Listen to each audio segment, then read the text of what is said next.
Hello, we will discuss Chapter 10 Territorial States and the First Magadhan Empire. From the 6th century BC, the widespread use of iron in eastern Uttar Pradesh and western Bihar facilitated the formation of large territorial states. Because of iron weapons, the various warrior class now played an important part. The new agricultural tools and implements enabled the peasant to produce far more food grains than they required for consumption.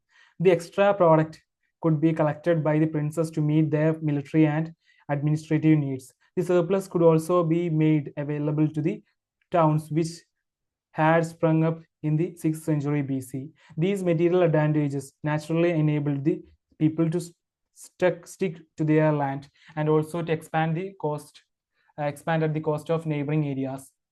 The rise of large states with towns as their base of operations strengthened the territorial idea. People owed strong allegiance to the Janapada or the territory which they belonged, and not to the Jana or the tribe which they belonged. The Mahajanapadas. The Mahajanapadas.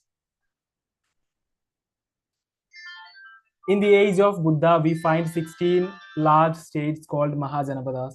In the age of Buddha, we find 16 large states called Mahajanapadas. They were mostly situated north of the Vindhyas and extended from northwest frontier to Bihar. Of these, Magadha, Kosala, Valsa, and Avanti seem to have been considerably powerful. Beginning from this east, we hear of the kingdom of Anga, which covered the modern districts of Monkher and Badalpur. It had its capital at Chamba, which shows signs of habitation from the 6th century BC. Eventually, the kingdom of Anga was swallowed by its powerful neighbor Magadha. Magadha embraced the modern districts of Patna, Gaya, and parts of Shahabad and grew to be the leading state of the time. North of the Ganga, in the division of Tirhut, was the state of the Vajjis, which included 8 clans.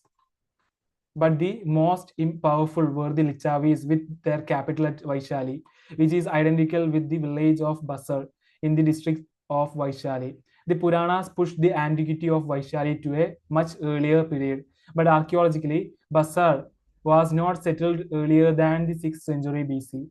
Further west, we find the kingdom of Kashi with its capital at Varanasi. Excavations at Rajaghat show that the earliest habitation started around 700 BC and the city was enclosed by mud walls in the 6th century BC. In the beginning, Kashi appears to be the most powerful of the states, but eventually it had to submit to the power of Kosala. Kosala embraced the area occupied by eastern Uttar Pradesh and had its capital at Sravasti, which is identical with Sahed Mahed on the borders of Gonda and Bahraich districts in Uttar Pradesh. Diggings indicate that Sahed Mahed did not possess any large settlement in the 6th century BC. Kosala contained an important city called Ayodhya, which is associated with the story in the Ramayana. But excavations show that it was not settled on any scale before the 6th century BC. Kosala also included the tribal republican territory of Shakyas of Kapilavastu, the place birth of the Buddha. The capital of Kapilavastu has been identified with Pipraha in Basti district, but Lumbini, which lies at a distance of 15 kilometers from Pipraha in Nepal, served as another capital of the Sakyas. Okay, here figure 8 shows the Mahajanapadas, which are the Kamboja, Gandhara, Kuru, Matsya, Surasena, Panchala, Mallas, Kosala, Vajji, Anga, Magadha, Kashi, Valsa, Chedi, Avanti, Asmaga. Okay. In the neighborhood of Kosala lay the Republican clans of Mallas, whose territory touched the northern border of the Vajji state. One of the capitals of the Mallas lay at Kushinara, where Gautama Buddha passed away. Kushinara is identical with Kasia in Deoria district. Further west lay the kingdom of the Vatsas along the bank of the Yamuna, with its capital at Kaushambi. The Vatsas were a Kuru clan who had shifted from Hastinapura and settled down at Kaushambi near Allahabad. Kaushambi was chosen because it was situated near the confluence of the Ganga and the Yamuna. In the 6th century BC, it had a strong fortified capital, as can be gathered from excavations. We also hear of the older states of the Kurus and the Panchalas, which were situated in the western Uttar Pradesh, but they no longer enjoyed the political importance which they had attained in the later Vedic period. In central Malwa and the adjoining parts of the Madhya Pradesh lay the state of the Avantis. It was divided into two parts. The northern part had its capital at Ujjain and the southern part at Mahishmati. Excavations show that both these towns became fairly important from the 6th century BC onwards. Though eventually Ujjain surpassed Mahishmati, it developed large-scale working in iron and erected strong fortification. The political history of India from the 6th century BC onwards is the history of struggles between these states for supremacy. Ultimately, the kingdom of Magadha emerged to be the most powerful and succeeded in founding an empire. Rise and growth of the Magadhan Empire. Magadha came into prominence under the leadership of Bimbisara, who belonged to the Haryanga dynasty. He was a contemporary of the Buddha. He started the policy of conquest and aggrandizement, which ended with the Kalinga War of Ashoka. Bimbisara acquired Anga and placed it under the viceroyalty of Ajatashatru at Chamba. He also strengthened his position by marriage alliances. He took three wives. His first wife was the daughter of the king of Kosala and the sister of Prasenjit.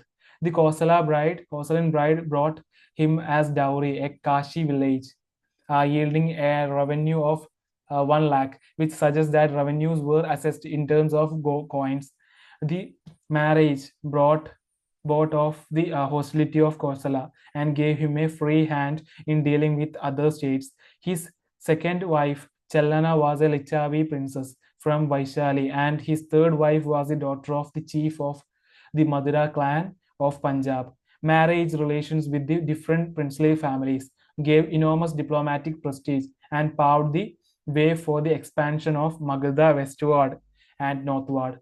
Magadha's most serious rival was Avanti, with its capital at Ujjain. Its king Chanda Pradyoda Mahasena fought Bimbisara, but ultimately the two thought it wise to become friends.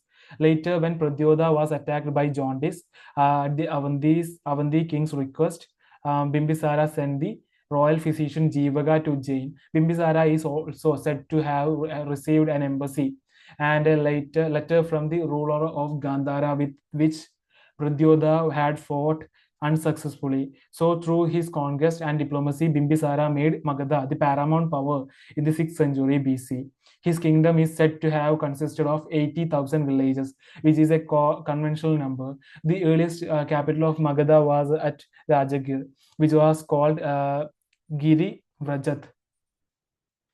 The Giri Vraja. At that time, it was surrounded by 5 hills, the openings in which were closed by stone walls on all sides. This made Rajgir impregnable. According to Buddhist chronicles, Bimbisara ruled for 52 years, roughly from 544 to BC to 492 BC. He was succeeded by his son Ajatashatru, 492 to 460 BC. Ajatashatru killed his father and seized the throne for himself. Okay. Ajatashatru killed Bimbisara, his father. Okay. His reign saw the high watermark of the Bimbisara dynasty. He fought 2 wars and made preparations for the third. Throughout his reign, he pursued an aggressive policy of expansion. This provoked against him a combination of Kashi and Kosala. There began a prolonged conflict between Magadha and Kosala. Ultimately, Ajatashatru got the best of the war, and the Kosalan king was compelled to purchase peace by giving his daughter in marriage to Ajatashatru and leaving him in sole possession of Kashi. Ajatashatru was no respecter of relations. Although his mother was a Lichavi princess, this did not prevent him from making war against Vaishali. The excuse was that Lichavis were the allies of Kosala. He created dissensions in the ranks of the Lichavis and finally destroyed their independence by invading their territory and by defeating them in battle. It took him full 16 years to destroy Vaishali. Eventually, he succeeded in doing so because of a war engine which was used to throw stones like catapults.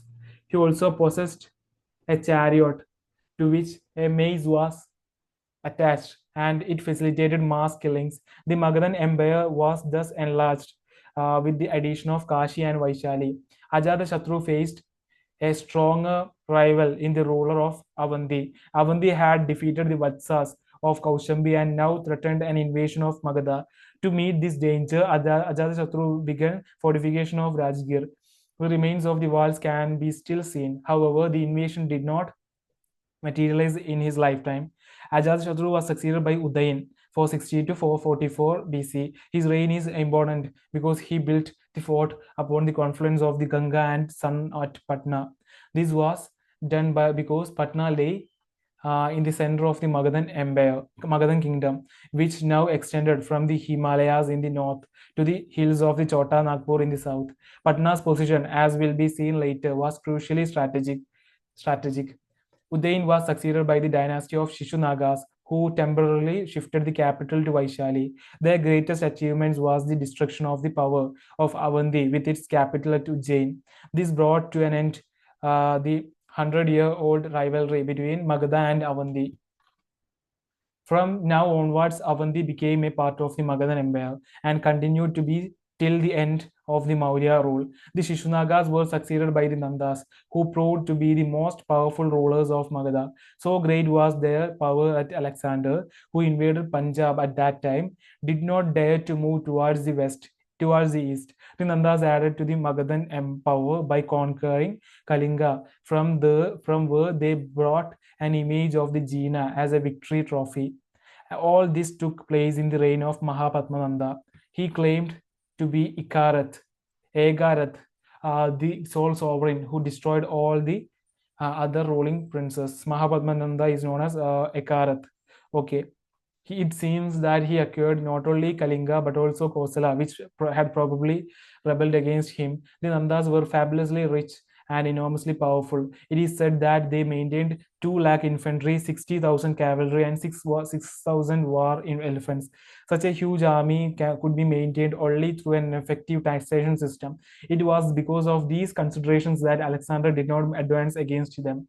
The later Nandas turned out to be weak and unpopular. Their rule in Magadha was supplanted by that of the Maurya dynasty, under which the Magadhan Empire reached the apex of glory. Causes of Magadha's success. The march of the Magadhan Empire during the 2 centuries preceding the rise of the Mauryas is like the march of the Iranian Empire during the same period. The formation of the largest state in India during this period was the work of several enterprising and ambitious rulers such as Bimbisara, Ajatashatru, and Mahapadmananda. They employed all means, fair and foul, at their disposal to enlarge then their kingdoms and to strengthen their states. But this was not only the reason for the expansion of Magadha. There were some other important factors. Magadha enjoyed an advantageous geographical position in the age of iron because the richest iron deposits were situated not far away from Rajgir, the earliest capital of Magadha. The ready availability of the rich iron ores in neighborhood enabled the Magadhan princes to equip themselves with effective weapons, which were not easily available to their rivals. Iron mines are also found in eastern Madhya Pradesh and were not far from the kingdom of the Avantis, with their capital at Ujjain. Around 500 BC, iron was certainly forged and smelted in Ujjain, and probably the smiths manufactured weapons of good quality. On account of this, Avanti proved to be the most serious competitor of Magadha for the supremacy of North India, and Magadha took about 100 years to subjugate Ujjain. Magadha enjoyed certain other advantages. The two capitals of Magadha, the first at Rajagir and the second at Patliputra, were situated at very strategic points. Rajagir was surrounded by a group of 5 hills, and so it was rendered impregnable. In those days, when there were no easy means of storming citadels such as cannons, which can be invented much later, In the 5th century, the Magadhan princes shifted their capital from Rajagir to Pataliputra, which occupied a pivotal position commanding communications on all sides. Pataliputra was situated at the confluence of the Ganga, the Gandak, and the Sun, and a fourth river called the Sarayu joined the Ganga not far from Pataliputra. In pre-industrial days, when communications were difficult, the army could move north, west, south, and east by following the courses of the rivers. Further, the position of Patna itself was rendered invulnerable because of its being surrounded by rivers on almost all sides, while the Sun and the Ganga surrounded it on the north and west. The Poon surrounded it on the south and east. Yeah, Patliputra, therefore, was a true water fort, Jaladurga, and it was not easy to capture this town in those days. Magadha lay at the center of the middle Gangetic plain. The alluvium once cleared of the jungles, proved immensely fertile. Because of heavy rainfall, the area could be made productive even without irrigation. The country produced varieties of paddy which are mentioned in the early Buddhist texts. This area was far more productive than the areas to the west of Allahabad. This naturally enabled the peasants to produce considerable surplus, which could be mopped up by the rulers in the west in the form of taxes. The princes of Magadha also benefited from the rise of towns and use of coins. On account of trade and commerce in the northeast India, the princes could levy tolls on the sale of commodities and accumulate wealth to pay and maintain their army. Magadha enjoyed a special advantage in military organization. Although the Indian states were well acquainted with the use of horses and chariots, it was Magadha which first used elephants on a large scale in its wars against its neighbors. The eastern part of the country could supply elephants to the princes of the Magadha, and we learn about Greek sources that the Nandas maintained 6,000 elephants.